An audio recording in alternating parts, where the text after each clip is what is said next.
huge congratulations to Hamza, who took the Strictly Glitter Ball this year with his partner, Jovita.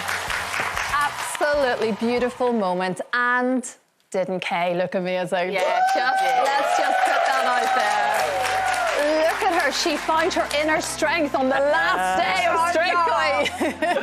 She looked fantastic.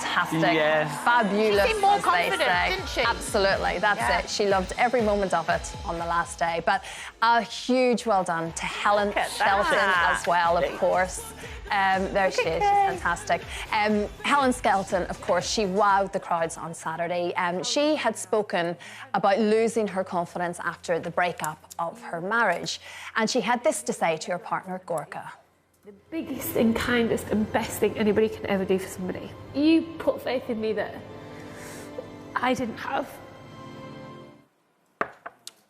Really tough moment for her, and I think probably most of us, if you've read the papers or followed any of the story on Strictly, you will have known what has happened with her marriage behind sort of closed doors.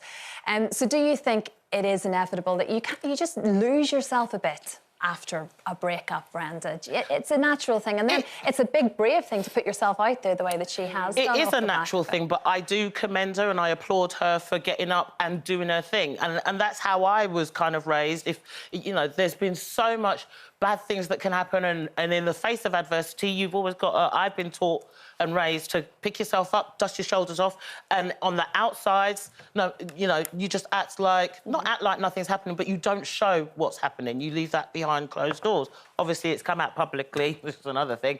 You know, your personal life has come out publicly. That's what she's going through. So it's hard that when you go through such a thing as a breakup, that you know, you feel that you're not worthy, or because of whatever the circumstances were. So I'm like, power to her. I take my hat off to her. That's exactly how I would have approached it. And, you know, she's a stronger person for it, probably. And it's difficult when you think maybe the entire nation knows about your personal life. Exactly. But weirdly, I think it's maybe helped her in that she's felt an awful lot of love, that's for sure, and support, and certainly from her now dance partner, and all of these things that have happened since.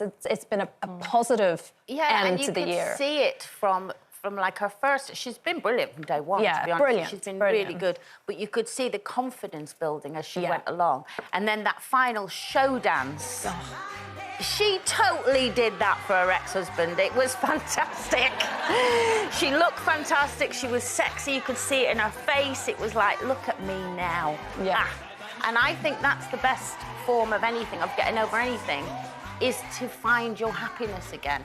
Of course, I think you do lose your self-esteem, you know, if you've been hurt or cheated on or whatever. You know, you do lose, obviously, you lose your self-esteem, and you do have to build that up. But I feel that the best way, even if it's forced in the beginning, is to go out there and show them that, you know what, I'm still happy. Yeah, I think... You know... No, when we were talking about this earlier, we were talking about, well, when someone's dumped you, and I said, that hasn't happened to me. They're always out the door. But then I was thinking, actually, in work terms, I have been dumped very publicly. I lost one job and it was all over the media, and I was getting absolutely trashed by the people, one of the people I work with, who I won't even dignify with a name now. He's barely a human being. Oh, tell me in the break. I'll tell you in the break. So one of my friends, I had all the press outside my house, and one of my friends rang me up and he went, stay there, don't get miserable, get really dressed up. I'm going to send a big car to pick you up, and we're going to go out for the best dinner. He went, and when you leave your house, come out all guns blazing. So I got totally done up. The limo arrived. All the press were outside. The fact that I'm a member of the press and they're photographing me, I find comical, but there we go. I came out and I went, I'm out now. Cheerio, guys. And I got in the limo and I went off and I had a massive dinner, had a few drinks, and I felt fantastic. And my friend said to me, you'll feel absolutely great tomorrow. Yeah, it's the ability to brush yourself Just down don't and sort give of... it a second thought, because it's rotting your brain. Yeah, yeah, you only injure yourself. But she was fantastic. Yeah, she was. It was a fantastic But I loved final. Hamza as well. Hamza was brilliant, Jess. Yeah. And we didn't even talk about the football once there, talking about big finals. How at the fantastic. weekend. No, was brilliant. No, don't be tempted. It was... Sorry, I loved it. Anyway.